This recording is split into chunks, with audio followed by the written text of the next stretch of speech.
को तंजील हरम देता है और रोशनी बांटता इनका इस्तेमाल हमीद भाई और फरीद भाई। और लोग सजाए फिरते हैं मुझे होठों पे, ऐसे लोग सजाए फिरते हैं मुझे होठों पर, मेरी शोहरत किसी अखबार की मोहताज नहीं।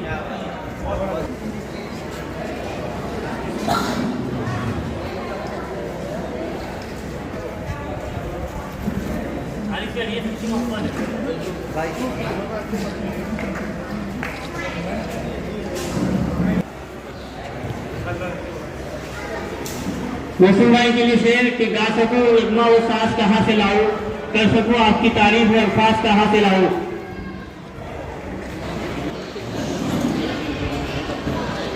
अजीम सा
दुनिया के हर इंसान से, दूसरा और जिनके मुखातिब हम और आप यानी मोहम्मद अरबी सल्लल्लाहु अलैहि वसल्लम का कलमा पढ़ने वाले हैं। पहला हक जो दुनिया का हर फर्द बशर पर आयद होता है वो ये कि हम और आप सल्लल्लाहु अलैहि वसल्लम को अल्लाह का नबी और रसूल माने और दिलो जान से आपकी नबूवत और रिसालत का इकरार करें। हुजूर का ये हक किसी मखसूस मुल्क या इलाके या मखसूस कौम व बिरादरी पर आयद नहीं होते बल्कि तमाम बनी नौ उसके जाबता है।